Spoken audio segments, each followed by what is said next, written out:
काय आहे, दिनांक 14, 15 आणि 16 राज्याचे मुख्यमंत्री महोदय यांना मी यासाठी भेटायला आलो होतो की हे 3 दिवस आणि काल रात्री पडलेल्या प्रचंड पावसामुळं माझ्या मतदारसंघामध्ये आणि इतर ठिकाणीही मोठ्या प्रमाणावरती पूर आल्यामुळं आजपर्यंत कधीही गेल्या 100 वर्षामध्ये एवढं पाणी आलेलं नाही. एवढं पाणी या पुरामुळं आलेलं आहे आणि त्याच्यामुळं नदीकाठच्या शेतकऱ्यांचं अतिप्रचंड नुकसान शेतीच्या बाबतीत झालेलं आहे. त्याच्या बाबतीमध्ये खरडून गेलेल्या जमीन ही मोठ्या प्रमाणामध्ये बाधित झालेली आहे आणि खरडून गेलेल्या जमिनीला राज्य शासनाचा मदत व पुनर्वसन विभागाचा जो शासन निर्णय आहे त्याच्यामध्ये फक्त 47,000 रुपये प्रति हेक्टरी एवढीच मदत त्या ठिकाणी मिळते.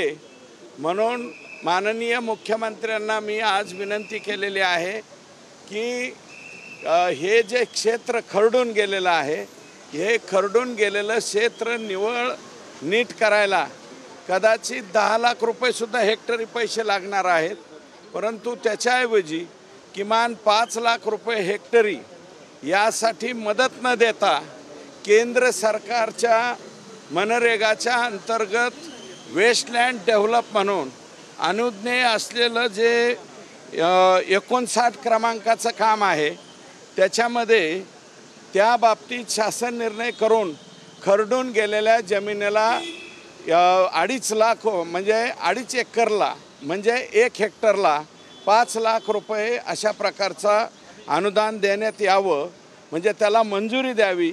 मग ती कामं जी आहेत ते पुढच्या एप्रिल आणि मे महिन्यामध्ये शेतकरी गाळ टाकून त्या शेती तयार करू शकतील अशा प्रकारची विनंती केलेली आहे. दुसरी बुजलेल्या विहिरी, कारण नदीपात्राचं पात्र सोडून नद्या वाहिलेल्या आहेत त्याच्यामुळं अनेक शेतकऱ्यांच्या विहिरी बुजलेल्या आहेत.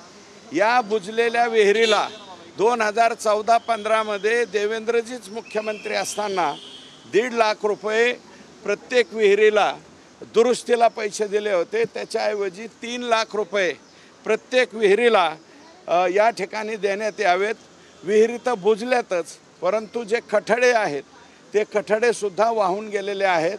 त्याच्यामुळं 3 लाख रुपये द्यावेत किंवा केंद्र सरकारला विनंती करून जिओ टॅगच्या बाबतीतली जी अट आहे, शेतकऱ्याचा गट नंबर, सर्वे नंबर आणि जिओ टॅग याच्याऐवजी त्या ठिकाणी नवीन विहिरीला मंजुरी द्यावी, म्हणजे 5 लाखाची विहीर त्या ठिकाणी शेतकऱ्याची मंजूर करावी अशा प्रकारची एक विनंती केलेली आहे. आणि आपत्ती व्यवस्थापन कायदा 2005चा जो आहे त्याच्यामध्ये काही बाबी ज्या शेतकऱ्यांच्या यावेळेस वाहून गेल्यात, इलेक्ट्रिक मोटार वाहून गेल्यात, सोलर पंप वाहून गेलेत, 5 वर्षापेक्षा जास्त सोलर पंप जर असेल तर त्याच्या बाबतीमध्ये ज्या कंपन्यांनी बसवल्या त्या कंपन्या इन्शुरन्स देत नाहीत. म्हणून ज्या सोलर पंपाच्या मोटारी वाहून गेलेल्या आहेत ते कांदा चाळ वाहून गेलेले आहेत, ठिबक सिंचन वाहून गेलेलं आहे, पाईपलाईनी वाहून गेलेल्या आहेत आणि याच्यामुळं या बाबी मुदत व पुनर्वसनच्या या कायद्यामध्ये समाविष्ट कराव्यात अशा प्रकारची मुख्यमंत्री महोदयांना विनंती केलेली. व्यापाऱ्यांचं नुकसान मोठ्या प्रमाणावरती झालेलं आहे, ते लाखोमध्ये सुद्धा मोजता येत नाही एवढ्या मोठ्या प्रमाणावरती. माझ्याकडं विशेषतः कडा, शिरूर, कासार आणि पाटोदा या 3 शहरामध्ये प्रचंड नुकसान त्या ठिकाणी झालेलं आहे. व्यापाऱ्यांना सुद्धा आधार देण्यात यावा अशा प्रकारची विनंती केली. आणि आष्टी मतदारसंघामधले 300 ट्रान्सफॉर्मर्स, 200 ट्रान्सफॉर्मर 100 KVAचे आणि 100 ट्रान्सफॉर्मर 63 KVAचे अक्षरशः वाहून गेलेले आहेत. तर ते 300 ट्रान्सफॉर्मरसुद्धा लवकरात लवकर बहाल करण्यात यावेत, म्हणजे तिथला विद्युत पुरवठा सुरळीत करता येईल. आणि आता जी नवीन पेरणी होईल त्या पेरणीला सुद्धा म्हणजे शेतकऱ्यांना पाणी देता येईल अशा प्रकारची विनंती केलेली. धाराशिव, सोलापूर, लातूर ह्या सगळ्या पट्ट्यात बीड तुमचा तर आहेच मतदारसंघ, म्हणजे सगळ्या देखील एक अशी देखील एक मागणी होती की राज्यात ओला दुष्काळ आता जाहीर झाला पाहिजे, कारण ज्या पद्धतीनं बघितलं की नुकसान जमिनी वरबाडून गेल्या ते तर झालं सगळं, पण त्याच्यात अजून मदतीला मोकळं जाईल. हे बघा, माझं मत तसं नाही आहे. ओला दुष्काळ जाहीर करणं नुसतं कामाचं नाही आहे. महत्त्वाचं जे आहे तर आता स्थानिक पातळीवर खाली लोकांच्या घरामध्ये जे घुसलेलं पाणी आहे त्याच्या बाबतीमध्ये शासन निर्णय आहेत. त्यांना तातडीची मदत म्हणून आपण काही रक्कम देतो, काही धान्य देतो आणि फक्त दुष्काळ जाहीर करून उपयोग नाही.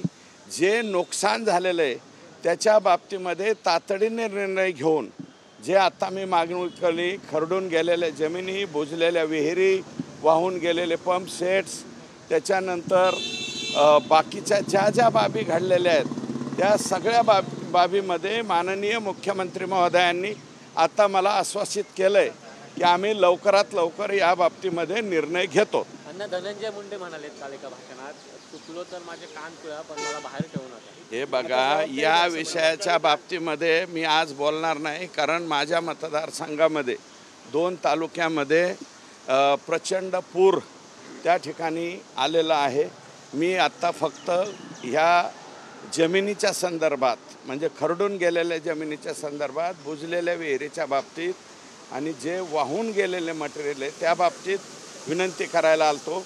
तुम्ही जो प्रश्न विचारला त्याला 1-2 दिवसांनी मी अतिशय खुमासदार उत्तर देईन, एवढंच या ठिकाणी मी सांगतो. काल एका राष्ट्रीय पातळीच्या चॅनलवर बोलताना सुप्रिया सुळे असं म्हणतायत की आर्थिक निकषावर आरक्षण दिलं गेलं पाहिजे. एकीकडे आरक्षणाच्या बाबतीत इथं भूमिका वेगळी, राष्ट्रीय पातळीवरची भूमिका वेगळी.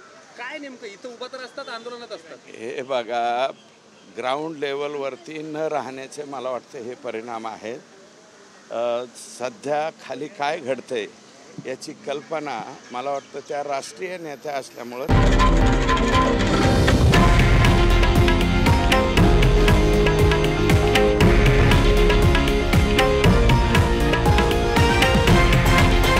हे आहे देशातील नंबर 1 न्यूज नेटवर्क आणि आपण पाहत आहात TV9 मराठी, एकमेव.